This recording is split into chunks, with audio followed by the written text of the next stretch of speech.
30 ಜಿಲ್ಲೆ 30 ಸುದ್ದಿಯಲ್ಲಿ ಯಾವೆಲ್ಲ ಸುದ್ದಿ ಇದೆ ಅಂತ ಹೇಳಿ ಒಂದೊಂದಾಗಿ ನೋಡ್ತಾ ಹೋಗೋಣ. ರಾಜ್ಯದಲ್ಲಿ ಸುರಿದ ಭಾರೀ ಮಳೆಗೆ ಅವಾಂತರ ಸೃಷ್ಟಿಯಾಗಿದೆ. ರಾಯಚೂರಿನಲ್ಲಿ ಸಿಡಿಲು ಬಡಿದು ಓರ್ವ ರೈತ ಮೃತಪಟ್ಟಿದ್ದು 3 ಗಾಯಗಳಾಗಿವೆ. ಒಂದು ಎತ್ತು ಸಾವನ್ನಪ್ಪಿದ ಸಂದರ್ಭದಲ್ಲಿ ಮಸ್ಕಿ ತಾಲೂಕಿನ ಹರ್ವಾಪುರ ಗ್ರಾಮದ ಜಮೀನಿನಲ್ಲಿ ಕೆಲಸ ಮಾಡುವ ವೇಳೆ ಸಿಡಿಲು ಬಡಿದು 38 ವರ್ಷದ ನಿಂಗಪ್ಪ ಸಾವನ್ನಪ್ಪಿದ್ದಾರೆ. ಮತ್ತೋರ್ವ ರೈತ ನಾಗರಾಜ್ಗೆ ಗಂಭೀರವಾಗಿ ಗಾಯವಾಗಿದ್ದು ಲಿಂಗಸಗೂರು ತಾಲೂಕು ಆಸ್ಪತ್ರೆಯಲ್ಲಿ ಚಿಕಿತ್ಸೆಯನ್ನು ಪಡೆದುಕೊಳ್ತಾ ಇದ್ದಾರೆ. ಆಸ್ಪತ್ರೆಗೆ ಮಸ್ಕಿ ಶಾಸಕ ಬಸನಗೌಡ ತುರ್ವಿಹಾಳ ಭೇಟಿ ನೀಡಿ ಆರೋಗ್ಯವನ್ನು ವಿಚಾರಿಸಿದ್ದಾರೆ. ಇನ್ನು ತಲೇಖಾನ್ ಗ್ರಾಮದಲ್ಲಿ ಸಿಡಿಲು ಬಡಿದು ಲಕ್ಷ್ಮಿ ಹಾಗೂ ಹನುಮಂತ ಎಂಬ 2 ಮಹಿಳೆಯರಿಗೆ ಗಾಯಗಳಾಗಿದ್ದು ಸ್ಥಳೀಯ ಖಾಸಗಿ ಆಸ್ಪತ್ರೆಯಲ್ಲಿ ಚಿಕಿತ್ಸೆಯನ್ನು ಪಡೆದುಕೊಳ್ತಾ ಇದ್ದಾರೆ. ಆಸ್ಪತ್ರೆಗೆ ಮಸ್ಕಿ ತಹಶೀಲ್ದಾರ್ ಮಲ್ಲಪ್ಪ ಯರಗೋಳ ಭೇಟಿ ಕೊಟ್ಟು ಪರಿಶೀಲನೆಯನ್ನು ನಡೆಸಿದ್ದಾರೆ. ಆರೋಗ್ಯವನ್ನು ಕೂಡ ವಿಚಾರಿಸಿದ್ದಾರೆ. ನಿನ್ನೆ ಸುರಿದಂತಹ ಭಾರೀ ಮಳೆಗೆ ಮನೆ ಮೇಲ್ಛಾವಣಿ ಕುಸಿದಿದ್ದು ಜನರು ತತ್ತರಿಸಿ ಹೋಗಿದ್ದಾರೆ. ಬಾಗಲಕೋಟೆಯ ಮುಧೋಳ ತಾಲೂಕಿನ ಅರಳಿಕಟ್ಟಿ ಗ್ರಾಮದಲ್ಲಿ ಘಟನೆ ನಡೆದಿದೆ. ಗಾಳಿ ಸಹಿತ ಭಾರೀ ಮಳೆಗೆ ಮನೆಯ ಮೇಲ್ಛಾವಣಿ ಕುಸಿದಿದ್ದು ಮನೆಯಲ್ಲಿದ್ದ ವಸ್ತುಗಳ ದವಸ ಧಾನ್ಯ ನಾಶವಾಗಿದೆ. ಶಂಕರಗೌಡ ಪಾಟೀಲ್ ಎಂಬುವವರಿಗೆ ಸೇರಿದ ಮನೆ ಇದಾಗಿದ್ದು ಅದೃಷ್ಟವಶಾತ್ ಮನೆಯವರು ಪ್ರಾಣಾಪಾಯದಿಂದ ಪಾರಾಗಿದ್ದಾರೆ.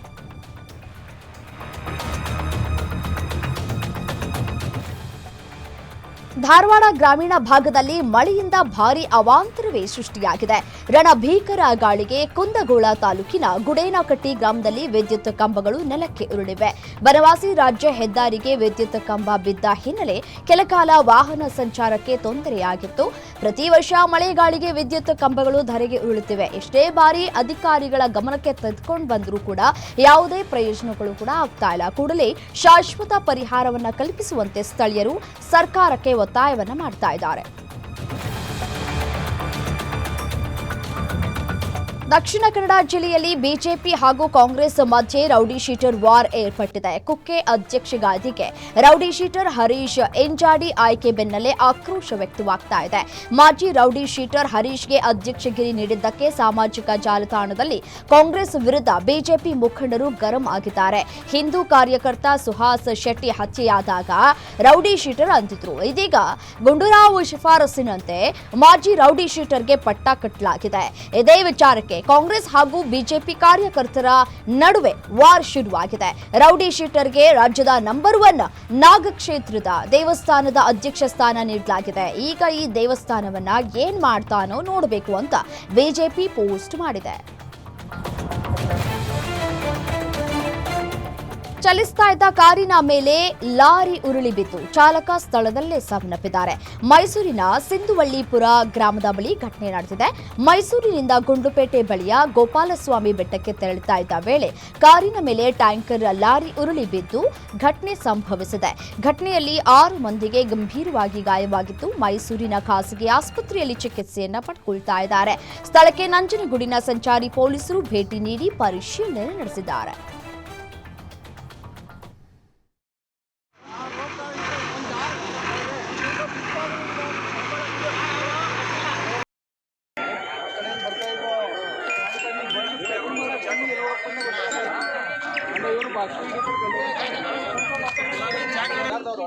ಏನಾಯ್ತು ಗೊತ್ತಾ, ಯಾರೋ ಎತ್ಕೊಂಡ್ರೆ ಅದೊಂದು ಕೆಟ್ಟ ಹೆಸರು ಬಂತೆ ಅವ್ರಿಗೆ.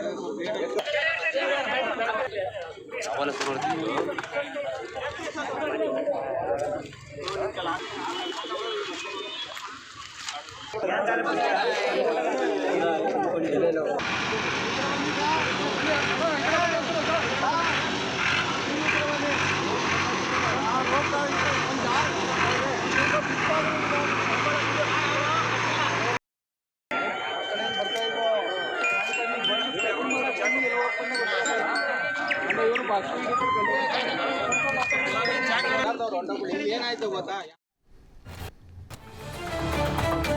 ಕೊಟ್ಟ ಸಾಲವನ್ನ ವಾಪಸ್ ಕೇಳಿದ್ದಕ್ಕೆ ಮಾವನಿಂದಲೇ ಅಳಿಯನ ಬರ್ಬರ ಕೊಲೆಯಾಗಿದೆ. ಯಾದಗಿರಿ ಜಿಲ್ಲೆಯ ಹುಣಸಗಿ ತಾಲೂಕಿನ ಶಾಖಾಪುರ ಗ್ರಾಮದಲ್ಲಿ ಘಟನೆ ನಡೆದಿದೆ.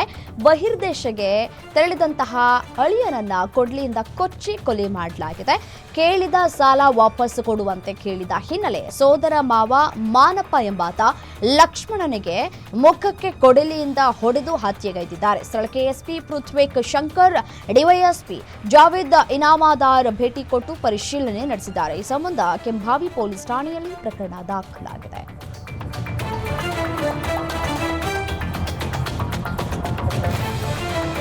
ಗಾಂಜಾ ಸೇವನೆ ಮಾಡ್ತಾ ಇದ್ದ ಗ್ಯಾಂಗ್ ಒಂದು ಸಿಕ್ಕಿಬಿದ್ದಿದೆ. ಚಿಕ್ಕಬಳ್ಳಾಪುರದ ಚಿಂತಾಮಣಿ ನಗರದ ಕೆಜಿಎನ್ ಬಡಾವಣೆಯಲ್ಲಿ ಘಟನೆ ನಡೆದಿದೆ. ಗಾಂಜಾ ಸೇವನೆ ಮಾಡಿ ರಸ್ತೆಯಲ್ಲಿ ತೂರಾಡ್ತಾ ಇದ್ದದ್ದನ್ನ ನೋಡಿ ಅನುಮಾನಗೊಂಡು ಪೊಲೀಸರಿಗೆ ಸಾರ್ವಜನಿಕರು ಮಾಹಿತಿಯನ್ನ ಕೊಟ್ಟಿದ್ದಾರೆ.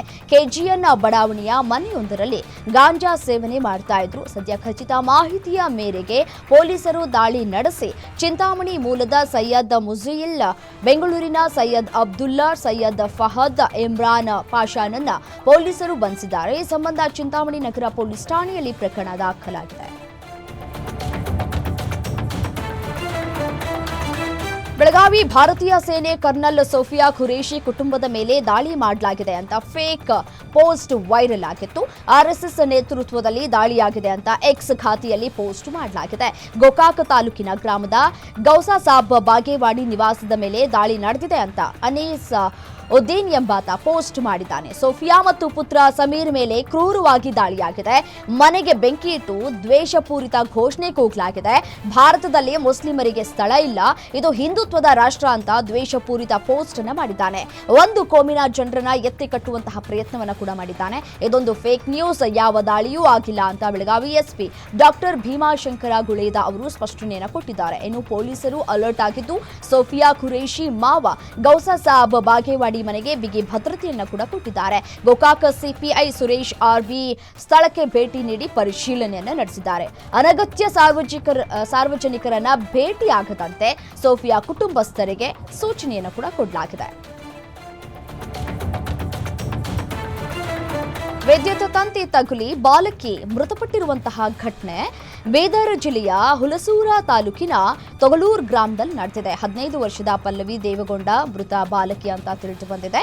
ಬಾಲಕಿ ಪಲ್ಲವಿ 8ನೇ ತರಗತಿ ವ್ಯಾಸಂಗವನ್ನ ಮಾಡ್ತಾ ಇದ್ರು. ನಿರ್ಮಾಣ ಹಂತದ ಮನೆಗೆ ನೀರು ಹೊಡೆಯೋದಕ್ಕೆ ಮೋಟಾರ್ ಆನ್ ಮಾಡುವಾಗ ಈ ಅವಘಡ ಸಂಭವಿಸಿದೆ. ಘಟನೆಗೆ ಸಂಬಂಧಪಟ್ಟಂತೆ ಹುಲಸೂರು ಪೊಲೀಸ್ ಠಾಣೆಯಲ್ಲಿ ಪ್ರಕರಣ ದಾಖಲಾಗಿದೆ.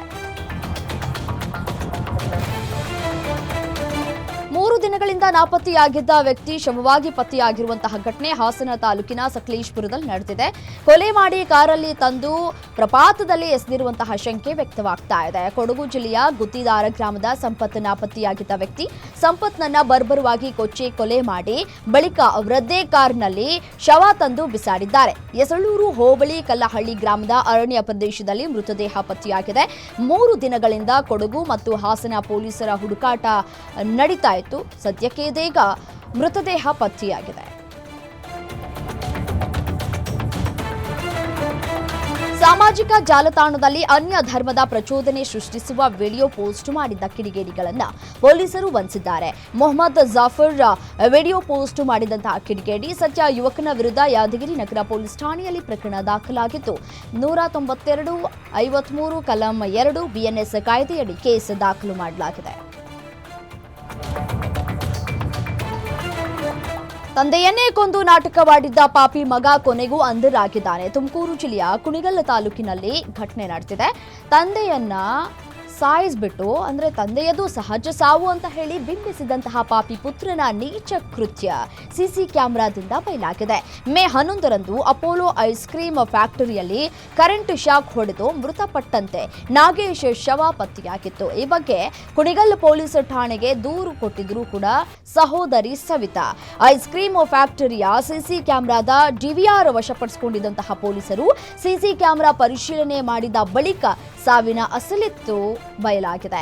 ನಾಗೇಶ್ ಹಾಗೂ ಪುತ್ರ ಸೂರ್ಯನ ನಡುವೆ ಮಾತಿನ ಚಕಮಕಿ ನಡೆದಿತ್ತು. ಈ ವೇಳೆ ಏಕಾಏಕಿ ನಾಗೇಶ್ ಕುತ್ತಿಗೆಗೆ ಬಟ್ಟೆಯಿಂದ ಬಿಗಿದು ನೆಲಕ್ಕುರುಳಿಸಿ ಪುತ್ರ ಸೂರ್ಯ ಹಾಗೂ ಆತನ ಸ್ನೇಹಿತ ಕೊಲೆಗೈದಿದ್ದಾರೆ. ಆರೋಪಿ ಸೂರ್ಯನನ್ನ ಕುಣಿಗಲ್ ಪೊಲೀಸರು ಬಂಧಿಸಿದ್ದಾರೆ.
ಯಾದಗಿರಿಯಲ್ಲಿ ಆಟ ಆಡೋದಕ್ಕೆ ಕೈಯಲ್ಲಿ ಹಿಡಿದಿದ್ದಂತಹ ಹೇರ್ ಪಿನ್ ಅನ್ನು 6 ತಿಂಗಳ ಮಗು ನುಂಗ್ಬಿಟ್ಟಿದೆ.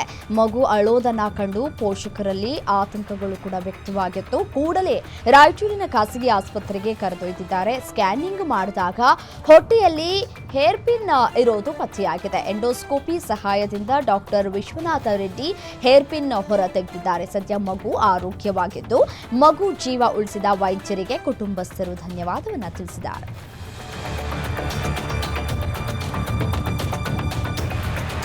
ಚಿಕ್ಕಬಳ್ಳಾಪುರ ಜಿಲ್ಲೆಯ ಗೌರಿಬಿದನೂರಿನಲ್ಲಿ ಅದ್ದೂರಿಯಾಗಿ ಬಸವೇಶ್ವರ ಜಯಂತಿಯನ್ನ ಆಚರಣೆ ಮಾಡಲಾಗಿದೆ. ರಾಜಬೀದಿಗಳಲ್ಲಿ ಬಸವೇಶ್ವರ ಭಾವಚಿತ್ರ ಮೆರವಣಿಗೆಯನ್ನ ಮಾಡಲಾಗಿದೆ. ಈ ಸಂದರ್ಭದಲ್ಲಿ ಸಾಂಸ್ಕೃತಿಕ ಕಲಾ ತಂಡಗಳು ಎಲ್ಲರ ಗಮನವನ್ನ ಸೆಳೆದವು. ಡಾಕ್ಟರ್ ಎಚ್ ಕಲಾಭವನದಲ್ಲಿ ಆಯೋಜಿಸಲಾಗಿದ್ದಂತಹ ಕಾರ್ಯಕ್ರಮದಲ್ಲಿ ಸಿದ್ದರಬೆಟ್ಟದ ವೀರಭದ್ರ ಶಿವಾಚಾರ್ಯ ಮಹಾಸ್ವಾಮಿ ಭಾಗಿಯಾಗಿದ್ದರು. ಶಾಸಕ ಕೆಎಚ್ ಪುಟ್ಟಸ್ವಾಮಿ ಗೌಡ ಕಾರ್ಯಕ್ರಮಕ್ಕೆ ಚಾಲನೆಯನ್ನ ನೀಡಿದರು.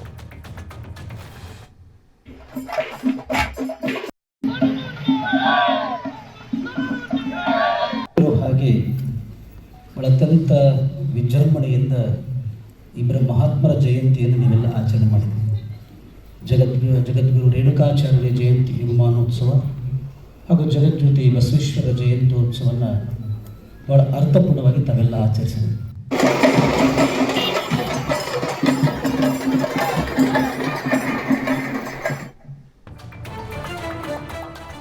ಪ್ರಧಾನಿ ಮೋದಿ ಅದಂಪುರಕ್ಕೆ ಭೇಟಿ ನೀಡಿ ಸೈನಿಕರಿಗೆ ಸ್ಥೈರ್ಯ ತುಂಬುತ್ತಾ ಇರೋದು ಗೊತ್ತಿರುವಂತಹ ವಿಚಾರ. ಆ ಒಂದು ವಿಚಾರಕ್ಕೆ ಸಂಬಂಧಪಟ್ಟಂತೆ ಶ್ಲಾಘನೀಯ ಕಾರ್ಯ ಅಂತ ಹೇಳಿ ಕಲಬುರಗಿಯಲ್ಲಿ ಸಚಿವ ಪ್ರಿಯಾಂಕ್ ಖರ್ಗೆ ಹೇಳಿಕೆಯನ್ನು ಕೊಟ್ಟಿದ್ದಾರೆ.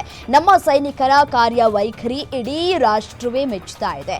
ಏಪ್ರಿಲ್ 22ರಂದು ಪೆಹಲ್ಗಾಮ್ ಅಟ್ಯಾಕ್ ಆಗಿರೋದು, ಪಿಎಂ ಕಾಣಿಸಿಕೊಂಡಿರೋದು ಬಿಹಾರ ಚುನಾವಣೆಯಲ್ಲಿ. ಪ್ರಧಾನಿ ಅವರು ಬಹಿರಂಗವಾಗಿ ಎಲ್ಲೂ ಕಾಣಿಸಿಕೊಂಡಿರಲಿಲ್ಲ. ಜಮ್ಮು ಕಾಶ್ಮೀರ, ಅದಂಪುರ ಸೇರಿ ಎಲ್ಲೆಲ್ಲಿ ಬ್ಲಾಕ್ಔಟ್ ಮಾಡಿದ್ರು ಅಲ್ಲಿ ಕಾಣಿಸಬಹುದಿತ್ತು, ಆದರೆ ಕಾಣಿಸಲಿಲ್ಲ. ಅದರ ಬದಲಾಗಿ ನಿನ್ನೆ ಅದಂಪುರಕ್ಕೆ ಹೋಗಿ ಘೋಷಣೆಯನ್ನ ಕೂಗಿ ಸೈನಿಕರಿಗೆ ಸ್ಥೈರ್ಯವನ್ನ ತುಂಬಿದ್ದಾರೆ. ಮೋದಿ ಆಪ್ತ ಮಿತ್ರ ಟ್ರಂಪ್ ಅಂತ ಹೇಳಿದ್ರು. ಭಾರತ ಪಾಕ್ ನಡುವಿನ ಯುದ್ಧ ಕದನ ವಿರಾಮಕ್ಕೆ ನಾನು ಕಾರಣ ಅಂತ ಟ್ರಂಪ್ ಹೇಳ್ತಾ ಇದ್ದಾರೆ. ಟೆರರ್ ಸ್ಟೇಟ್ಗೂ ಕೂಡ ನಮಗೂ ಹೋಲಿಸ್ತಾ ಇದ್ದಾರೆ ಅಂತ ಹೇಳಿ ಆಕ್ರೋಶವನ್ನು ವ್ಯಕ್ತಪಡಿಸ್ತಾ ಇದ್ದಾರೆ. ಬ್ಯಾಂಕ್ನಲ್ಲಿ ಕೆಜಿಗಟ್ಟಲೆ ಚಿನ್ನ ದೋಚಿ ಎಸ್ಕೇಪ್ ಆಗಿದ್ದ ಕಳ್ಳರನ್ನ ದಾವಣಗೆರೆ ಪೊಲೀಸರು ಬಂಧಿಸಿದ್ದಾರೆ. ಕೆಟಿಜೆ ನಗರ ಪೊಲೀಸರು ಭರ್ಜರಿ ಕಾರ್ಯಾಚರಣೆ ಮಾಡಿ ಆರೋಪಿಯನ್ನ ಲಾಕ್ ಮಾಡಿದ್ದಾರೆ. ದಾವಣಗೆರೆ ನಗರದ ಸಿಎಸ್ಪಿ ಬ್ಯಾಂಕ್ನಲ್ಲಿ ಗೋಲ್ಡ್ ಲೋನ್ ಆಫೀಸರ್ ಆಗಿ ಕೆಲಸ ಮಾಡ್ತಾ ಇದ್ದಂತಹ ಸಂಜಯ್ನನ್ನ ಒದ್ದು ಒಳಗೆ ಹಾಕಿದ್ದಾರೆ. ಸಿಎಸ್ಪಿ ಬ್ಯಾಂಕ್ನಲ್ಲಿ ಗ್ರಾಹಕರು ಇಟ್ಟಿದ್ದ 3 ಕೆಜಿ 150 ಗ್ರಾಂ ಅಂದ್ರೆ ಬರೋಬ್ಬರಿ 3,50,00,000 ರೂಪಾಯಿ ಮೌಲ್ಯದ ಬಂಗಾರವನ್ನ ಈತ ಕದ್ದು ಪರಾರಿಯಾಗಿದ್ದ. ಈ ಬಗ್ಗೆ ಕೆಟಿಜೆ ನಗರ ಠಾಣೆಯಲ್ಲಿ ದೂರು ದಾಖಲಾಗಿತ್ತು. ಕೊನೆಗೂ ಆರೋಪಿಯನ್ನ ಹುಡುಕಿ ಬಂಧಿಸಿತ್ತು. ದಾವಣಗೆರೆ ಎಸ್ಪಿ ಉಮಾ ಪ್ರಶಾಂತ್ ಈ ಬಗ್ಗೆ ಸಂಪೂರ್ಣವಾಗಿ ಮಾಹಿತಿಯನ್ನು ನೀಡಿದ್ದಾರೆ. ಕರ್ನಲ್ ಸೋಫಿಯಾ ಖುರೇಶಿ ಮಾವನ ಮನೆಯ ಮೇಲೆ ಆರ್ಎಸ್ಎಸ್ ದಾಳಿ ವದಂತಿಗೆ ಎಸ್ಪಿ ಡಾಕ್ಟರ್ ಭೀಮಾಶಂಕರ್ ಗುಳೇದ ಸ್ಪಷ್ಟನೆಯನ್ನು ಕೊಟ್ಟಿದ್ದಾರೆ. ಬೆಳಗಾವಿ ಜಿಲ್ಲೆಯ ಕೊಣ್ಣೂರು ಪಟ್ಟಣದಲ್ಲಿರುವ ಸೋಫಿಯಾ ಖುರೇಶಿ ಮಾವನ ಮನೆಗೆ ಆರ್ಎಸ್ಎಸ್ ಬೆಂಬಲಿತ ಹಿಂದೂಗಳು ಮನೆ ಧ್ವಂಸವನ್ನ ಮಾಡಿದ್ದಾರೆ ಅಂತ ಸುಳ್ಳು ಸುದ್ದಿ ಹಾಕಲಾಗಿತ್ತು. ಅನೀಶ್ ಉದ್ದೀನ್ ಎಂಬಾತ ಎಕ್ಸ್ ಖಾತೆಯಲ್ಲಿ ಸುಳ್ಳು ಸುದ್ದಿಯನ್ನ ಹಾಕೊಂಡಿದ್ದ. ಪೋಸ್ಟ್ ಮಾಡಿದ ವ್ಯಕ್ತಿ ಕೆನಡಾ ಮೂಲದವನು ಅಂತ ಗೊತ್ತಾಗ್ತಾ ಇದೆ. ಸುಳ್ಳು ಸುದ್ದಿ ಹರಡುವವರ ವಿರುದ್ಧ ನಾವು ಎಫ್ಐಆರ್ ಮಾಡಿದ್ದೀವಿ. ಮತ್ತೆ ಏನಾದರೂ ಕಿಡಿಗೇಡಿಗಳು ಗುಂಪು ಘರ್ಷಣೆಗೆ ಕಾರಣ ಆದರೆ ಅಂಥವರ ವಿರುದ್ಧ ಕಾನೂನು ಕ್ರಮವನ್ನು ತೆಗೆದುಕೊಳ್ತೀವಿ ಅಂತ ಹೇಳಿದ್ದಾರೆ. ಕೊಣ್ಣೂರು ಗ್ರಾಮದಲ್ಲಿ ನಮ್ಮ ದೇಶದ ಹೆಮ್ಮೆಯ ಮಗಳಾದ ಕರ್ನಲ್ ಸೋಫಿಯಾ ಖುರೇಶಿ ಅವರು ಕುಟುಂಬಸ್ಥರು ಇಲ್ಲಿರ್ತಾರೆ. ಆ ಕುಟುಂಬಸ್ಥರಿರುವಂಥ ಮನೆ ಮೇಲೆ RSS ಬೆಂಬಲಿತ ಹಿಂದೂಗಳು ದಾಳಿ ಮಾಡಿ ಅವರ ಕುಟುಂಬಸ್ಥರು ಸ್ಥಳಾಂತರಗೊಂಡಿದ್ದಾರೆ ಅನ್ನುವಂಥ ಒಂದು ಸುಳ್ಳು ಸುದ್ದಿಯನ್ನು ಈ ಹಿಂದೆ ಟ್ವಿಟ್ಟರ್ ಮತ್ತು ಈಗಿನ ಎಕ್ಸ್ ಮಾಧ್ಯಮದಲ್ಲಿ ಪೋಸ್ಟ್ ಮಾಡ್ಕೊಂಡಿದ್ರು. ಆ ವಿಚಾರವಾಗಿ ನಮ್ಮ ಜಿಲ್ಲಾ ಸಾಮಾಜಿಕ ಮಾಧ್ಯಮ ಮಾನಿಟರಿಂಗ್ ಸೆಲ್ ಏನಿದೆ ಅವರು ತಕ್ಷಣ ಈ ಮಾಹಿತಿಯನ್ನು ನಮ್ಮ ಗಮನಕ್ಕೆ ತಂದರು. ನಮ್ಮ ಜಿಲ್ಲಾ ಸಾಮಾಜಿಕ ಮಾಧ್ಯಮ ಮಾನಿಟರಿಂಗ್ ಸೆಲ್ನವರು ಕೂಡ ಅಲ್ಲಿ ಒಂದು ರಿಜಾಯಿಂಡರ್ ಹಾಕಿದ್ರು. ಜೊತೆಗೆ ನಾನು ಕೂಡ ಒಂದು ಆ್ಯಸ್ SP ಆಫ್ ಬೆಳಗಾವಿ ಅಲ್ಲಿ ಒಂದು ಕಾಮೆಂಟ್ ಮಾಡಿದೆ. ಇದು ಒಂದು ಸುಳ್ಳು ಸುದ್ದಿ, ಮತ್ತು ಈ ರೀತಿ ಸುಳ್ಳು ಸುದ್ದಿ ಹರಡೋರ ಮೇಲೆ ನಾವು ಕ್ರಮ ತಗೊಳ್ತೀವಿ, ಡಿಲೀಟ್ ಮಾಡದೇ ಇದ್ರೆ ಅನ್ನೋಂಥ ಒಂದು ಪೋಸ್ಟನ್ನು ಹಾಕಿದಾಗ ವಿಜಯನಗರ ಜಿಲ್ಲೆಯಲ್ಲಿ ಕಳೆದ 2 ದಿನಗಳಿಂದ ಧಾರಾಕಾರ ಮಳೆಯಾಗ್ತಾ ಇದ್ದು ಭಾರೀ ಅವಾಂತರವೇ ಸೃಷ್ಟಿಯಾಗಿದೆ. ಹೊಸಪೇಟೆ ತಾಲೂಕಿನ 30ನೇ ವಾರ್ಡ್ನಲ್ಲಿ ಖಾಲಿ ನಿವೇಶನಕ್ಕೆ ಮಳೆ ನೀರು ನುಗ್ಗಿ ದುರ್ನಾತ ಬೀರ್ತಾ ಇದೆ. ಇನ್ನು ಸ್ಥಳಕ್ಕೆ ದೌಡಾಯಿಸಿದ ನಗರಸಭೆ ಅಧಿಕಾರಿಗಳು ಪರಿಶೀಲನೆ ನಡೆಸಿದ್ದಾರೆ. ಬಳಿಕ ಲೇಔಟ್ ಮಾಲೀಕರಿಗೂ ಹಾಗೂ ನೋಂದಣಿಯಾಗದ ಸೈಟ್ ಮಾಲೀಕರಿಗೂ ನಗರಸಭೆ ಅಧಿಕಾರಿಗಳು ನೋಟಿಸ್ ಕೊಟ್ಟಿದ್ದಾರೆ. ಕಳೆದ 2 ದಿನಗಳಿಂದ ಸುರಿತಾ ಇರುವಂತಹ ಮಳೆಗೆ ಹೊಸಪೇಟೆ ಜನ ಕಂಗಾಲಾಗಿದ್ದಾರೆ. ನಿರಂತರ ಮಳೆಗೆ ಬೆಳಗಾವಿಯ ಗೋಕಾಕ ಪಟ್ಟಣದಲ್ಲಿ ಭಾರೀ ಅವಾಂತರ ಸೃಷ್ಟಿಯಾಗಿದೆ. ಮಳೆ ಆರ್ಭಟದಿಂದ ರಸ್ತೆಗಳೆಲ್ಲವೂ ಕೂಡ ಜಲಾವೃತವಾಗಿದ್ದು ಗುಂಡಿ ಹಳ್ಳ ಕೊಳ್ಳಗಳು ಕಾಣದಂತಾಗಿದೆ. ನಿನ್ನೆ ಚರಂಡಿಗೆ ಬಿದ್ದು ಕೊಚ್ಚಿ ಹೋಗಿದ್ದ ವ್ಯಕ್ತಿಗಾಗಿ ತೀವ್ರ ಹುಡುಕಾಟವನ್ನು ನಡೆಸಲಾಗ್ತಾ ಇದೆ. 52 ವರ್ಷದ ಕಾಶಪ್ಪ ಶಿರಹಟ್ಟಿ ಚರಂಡಿಗೆ ಬಿದ್ದು ಕಣ್ಮರೆಯಾಗಿದ್ದು ಎಷ್ಟೇ ಹುಡುಕಾಟವನ್ನು ನಡೆಸಿದ್ರೂ ಸುಳಿವು ಕೂಡ ಸಿಗ್ತಾ ಇಲ್ಲ. ಪೊಲೀಸರು ಹಾಗೂ ಅಗ್ನಿಶಾಮಕ ದಳ, ನಗರಸಭೆ ಸಿಬ್ಬಂದಿ ನೇತೃತ್ವದಲ್ಲಿ ಹುಡುಕಾಟ ಶೋಧ ಕಾರ್ಯ ಮುಂದುವರೆದಿದೆ.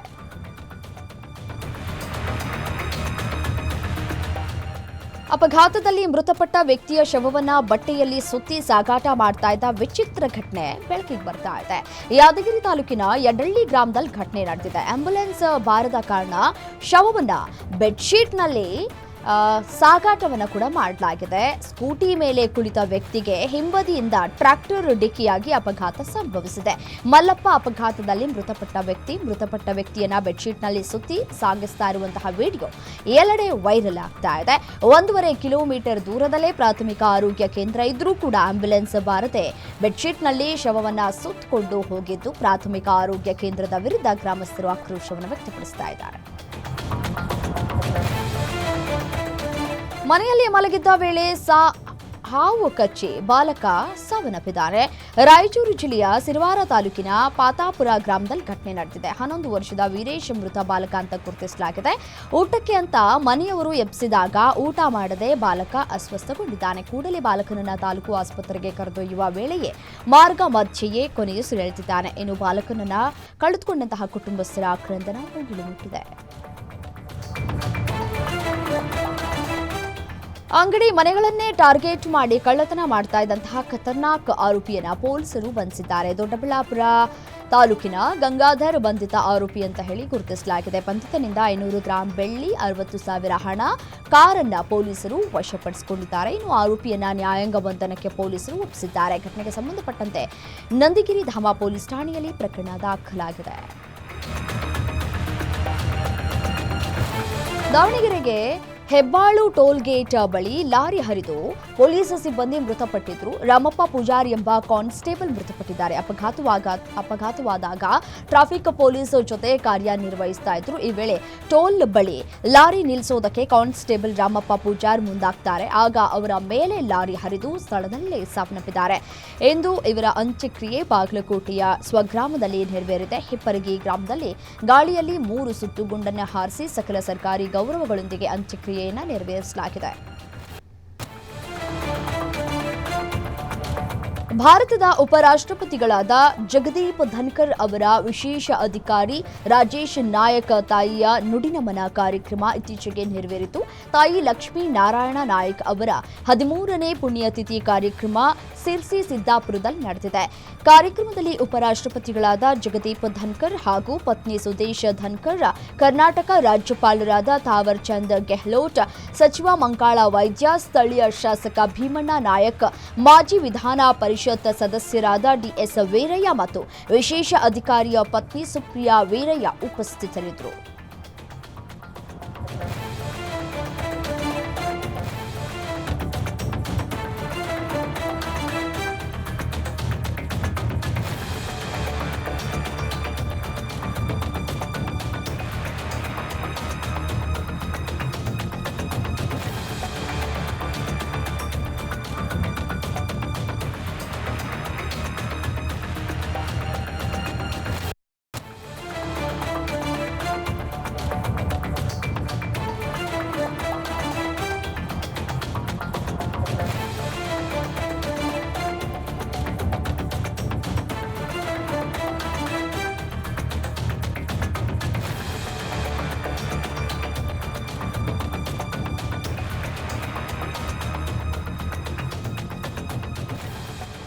ರಾಜ್ಯದ ಹಜ್ ಯಾತ್ರಿಗಳಿಗೆ ಸಬ್ಸಿಡಿ ಇಲ್ಲ, ಹಣಕಾಸಿನ ನೆರವು ಇದೆ ಅಂತ ಹಜ್ ಖಾತೆ ಸಚಿವ ರಹೀಂ ಖಾನ್ ಸ್ಪಷ್ಟನೆಯನ್ನು ನೀಡಿದ್ದಾರೆ. ತುಮಕೂರಿನಲ್ಲಿ ಮಾತನಾಡಿದ ಅವರು, ಗ್ಯಾರಂಟಿಗೂ ಹಜ್ ಯಾತ್ರೆ ಹಣಕಾಸಿನ ನೆರವಿಗೂ ಸಂಬಂಧ ಇರುವುದಿಲ್ಲ. ಕೇಂದ್ರದಲ್ಲಿ ಕಾಂಗ್ರೆಸ್ ಸರ್ಕಾರ ಇದ್ದಾಗ ಹಣಕಾಸಿನ ನೆರವನ್ನ ನೀಡ್ತಾ ಇದ್ರು. ಬಿಜೆಪಿ ಬಂದ ಮೇಲೆ ಯೋಜನೆ ರದ್ದಾಗಿದೆ. ಯಾತ್ರಿಗಳಿಗೆ ಎಲ್ಲಾ ಖರ್ಚು ವೆಚ್ಚಗಳನ್ನ ಸ್ವತಃ ಅವರೇ ನೋಡಿಕೊಳ್ಬೇಕು. ಮಾಹಿತಿ ನೀಡುವ ಕೆಲಸಕ್ಕೆ ಮಾತ್ರ ಸರ್ಕಾರದಿಂದ ಅವರಿಗೆ ಸಹಾಯ ಸಿಗಲಿದೆ. ಹಜ್ ಯಾತ್ರಿಗಳ ಬಗ್ಗೆ ಕೇಂದ್ರ ಸರ್ಕಾರವೇ ಅವರ ಯೋಗಕ್ಷೇಮವನ್ನ ನೋಡಿಕೊಳ್ತಾರೆ ಅಂತ ಹೇಳಿದರು. ದೇಶದ ವಿಚಾರಕ್ಕೆ ಸಂಬಂಧಪಟ್ಟಂತೆ ಒಂದಷ್ಟು ಹೇಳಿಕೆಗಳಿಗೆ ಕಡಿವಾಣವನ್ನ ಹಾಕಿಕೊಳ್ಳಬೇಕು ಅಂತ ಶಾಸಕ ತನ್ವೀರ್ ಸೇಠ್ ಹೇಳಿಕೆಯನ್ನು ಕೊಟ್ಟಿದ್ದಾರೆ. ಮೈಸೂರಿನಲ್ಲಿ ಮಾತನಾಡಿದಂತಹವರು, ಯಾರು ಅಧಿಕಾರದಲ್ಲಿರ್ತಾರೋ ಕ್ರೆಡಿಟ್ ಅವರಿಗೆ ಸಲ್ಲುತ್ತೆ. ಇದಕ್ಕಾಗಿ ಪೈಪೋಟಿ ಮಾಡೋದು ಸರಿಯಲ್ಲ. ಅಮೆರಿಕ ನಮ್ಮ ಆಂತರಿಕ ವಿಚಾರಕ್ಕೆ ತಲೆ ಹಾಕೋದು ಭದ್ರತಾ ದೃಷ್ಟಿಯಿಂದ ಒಳ್ಳೆಯದಲ್ಲ. ಯುದ್ಧ ವಿರಾಮ ವಿಚಾರ ಘೋಷಣೆಯಾದ ಮೇಲೂ ಡ್ರೋನ್ ದಾಳಿ ಮಾಡಿದ್ದಾರೆ. ಭದ್ರತೆ ದೃಷ್ಟಿಯಿಂದ ಕೇಂದ್ರ ಸರ್ಕಾರ ಎಲ್ಲರನ್ನೂ ವಿಶ್ವಾಸಕ್ಕೆ ತೆಗೆದುಕೊಂಡ್ರೆ ಒಳ್ಳೆಯದು ಅಂತ ಹೇಳಿದ್ದಾರೆ. ಚಿಕ್ಕಬಳ್ಳಾಪುರದ ಬಾಗೇಪಲ್ಲಿಯ ಡಿಸಿಸಿ ಬ್ಯಾಂಕ್ನಲ್ಲಿ ಮಹಾ ದೋಖಾ ನಡೆದಿದೆ. ಗ್ರಾಹಕರ ಖಾತೆಯಲ್ಲಿ ಸಾಲ ಮಾಡಿ ಬ್ಯಾಂಕ್ ಸಿಬ್ಬಂದಿಯೇ ಹಣವನ್ನ ದೋಚಿದ್ದಾರೆ. ಪೆದ್ದಪ್ಪಯ್ಯ ಎಂಬ ಗ್ರಾಹಕನ ಖಾತೆಯಲ್ಲಿ 1 ಲಕ್ಷ ಲೋನ್ ಪಡೆದಿದ್ರು. ಗ್ರಾಹಕನ ಗಮನಕ್ಕೆ ಬಾರದೆ ಲೋನ್ ಮಾಡಿ ಸಿಬ್ಬಂದಿ ಲಪಟಾಯಿಸಿದ್ದಾನೆ. ಖಾಲಿ ಚೆಕ್ಗಳ ಮೇಲೆ ಮೊದಲೇ ಸಹಿ ಮಾಡಿಸಿ ಮೋಸವನ್ನ ಮಾಡಿದ್ದಾರೆ. ಕಾರ್ಯದರ್ಶಿ ಮಂಜುನಾಥ್, ಅಧ್ಯಕ್ಷ ರಾಜೇಶ್ ಸೇರಿಸಿಕೊಂಡು ಈ ಒಂದು ಕನ್ನವನ್ನ ಹಾಕಿದ್ದಾರೆ. ಈ ಬಗ್ಗೆ ನ್ಯಾಯ ಕೇಳೋದಕ್ಕೆ ಹೋದರೆ ಗ್ರಾಹಕನ ಮೇಲೆ ದಬ್ಬಾಳಿಕೆಯನ್ನು ನಡೆಸಿದ್ದಾರೆ. ಬ್ಯಾಂಕ್ ಸಿಬ್ಬಂದಿ ವಿರುದ್ಧ ಬಾಗೇಪಲ್ಲಿ ಪಟ್ಟಣ ಪೊಲೀಸ್ ಠಾಣೆಯಲ್ಲಿ ದೂರನ್ನು ನೀಡುವುದಕ್ಕೆ ಗ್ರಾಹಕ ಮುಂದಾಗಿದ್ದಾರೆ. ಬೆಂಗಳೂರಲ್ಲಿ ಪಾಕ್ ಪರ ಘೋಷಣೆ ಕೂಗಿದ್ದ ಆರೋಪಿಯನ್ನ ಪೊಲೀಸರು ಬಂಧಿಸಿದ್ದಾರೆ. ಶುಭಾಂಶು ಶುಕ್ಲಾ ಬಂಧಿತ ಆರೋಪಿ ಅಂತ ಹೇಳಲಾಗ್ತಾ ಇದೆ. ವೈಟ್ ಫೀಲ್ಡ್ನ ಪ್ರಶಾಂತ್ ಲೇಔಟ್ ಪಿಜಿಯಲ್ಲಿದ್ದ ಆರೋಪಿಯನ್ನ ವೈಟ್ ಫೀಲ್ಡ್ ಪೊಲೀಸರು ಅರೆಸ್ಟ್ ಮಾಡಿದ್ದಾರೆ. ಛತ್ತೀಸ್ಗಢ ಮೂಲದ ಆರೋಪಿ ಶುಭಾಂಶು ಶುಕ್ಲಾ ಬೆಂಗಳೂರಿನಲ್ಲಿ ಟೆಕ್ಕಿಯಾಗಿ ಕೆಲಸವನ್ನ ಮಾಡಿಕೊಂಡಿದ್ದಾನೆ. ಆಪರೇಷನ್ ಸಿಂಧೂರ್ ಸಕ್ಸಸ್ ಸಂಭ್ರಮಾಚರಣೆ ವೇಳೆ ಪಾಕ್ ಪರ ಘೋಷಣೆಯನ್ನು ಕೂಗಿದ್ದಾನೆ. 112ಗೆ ಕರೆ ಮಾಡಿ ಯುವಕರು ಮಾಹಿತಿಯನ್ನು ನೀಡಿದರು. ಸ್ಥಳಕ್ಕೆ ಬಂದಂತಹ ಪೊಲೀಸರು 2 ಯುವಕರನ್ನ ವಶಕ್ಕೆ ಪಡೆದುಕೊಂಡ್ರು. ಆರೋಪಿ ಶುಭಾಂಶು ವಿಚಾರಣೆ ಮಾಡುವಂತಹ ಸಂದರ್ಭದಲ್ಲಿ ಪಾಕ್ ಪರ ಘೋಷಣೆ ಕೂಗಿರೋದು ದೃಢವಾಗಿದ್ದು ಆರೋಪಿಯನ್ನ ಬಂಧಿಸಿ ವೈಟ್ ಫೀಲ್ಡ್ ಪೊಲೀಸರು ಜೈಲಿಗಟ್ಟಿದ್ದಾರೆ. ಪಾಕ್ ಮೇಲೆ ಕೇವಲ ಭಯೋತ್ಪಾದಕರನ್ನ ಗುರಿಯಾಗಿಸಿಕೊಂಡು ಭಾರತ ದಾಳಿ ಮಾಡಿದೆ ಅಂತ ಸಂಸದ ಯದುವೀರ್ ಕೃಷ್ಣದತ್ತ ಚಾಮರಾಜ ಒಡೆಯರ್ ಹೇಳಿದ್ದಾರೆ. ಮೈಸೂರಿನಲ್ಲಿ ಮಾತನಾಡಿದ ಅವರು, ಭಯೋತ್ಪಾದಕ ಚಟುವಟಿಕೆ ಮುಂದುವರೆದಿದೆ. ವ್ಯಾಪಾರ ವ್ಯವಹಾರ ನಡೆಸೋದಕ್ಕೆ ಸಾಧ್ಯವಿಲ್ಲ ಅಂತ ಕೇಂದ್ರ ಸರ್ಕಾರ ಈಗಾಗಲೇ ಸ್ಪಷ್ಟಪಡಿಸಿದೆ. ಪಾಕಿಸ್ತಾನದ ಭಯೋತ್ಪಾದಕ ಕೃತ್ಯಕ್ಕೆ ಭಾರತ ತಕ್ಕ ಪ್ರತ್ಯುತ್ತರವನ್ನು ನೀಡಿದೆ. ಯಾವುದೇ ಪರಿಸ್ಥಿತಿ ಎದುರಾದರೂ ಭಾರತ ಸರ್ವಸನ್ನದ್ಧವಾಗಿದೆ ಎಂಬ ಸಂದೇಶವನ್ನ ವಿಶ್ವಕ್ಕೆ ರವಾನಿಸಿದೆ ಅಂತ ಹೇಳಿದರು.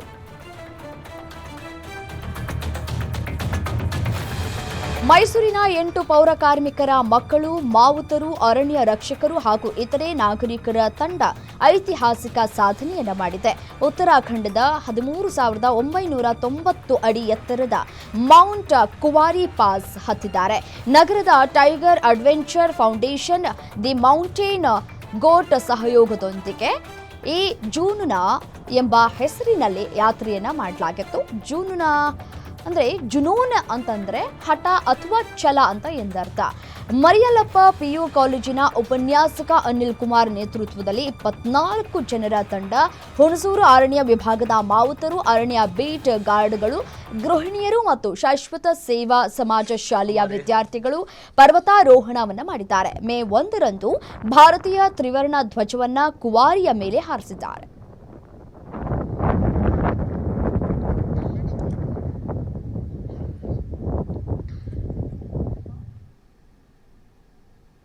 ಇಷ್ಟೊತ್ತು ನೀವು ನೋಡಿದ್ದು ಗ್ಯಾರಂಟಿ ನ್ಯೂಸ್, ಸುದ್ದಿ ಖಚಿತ, ನ್ಯಾಯ ನಿಶ್ಚಿತ.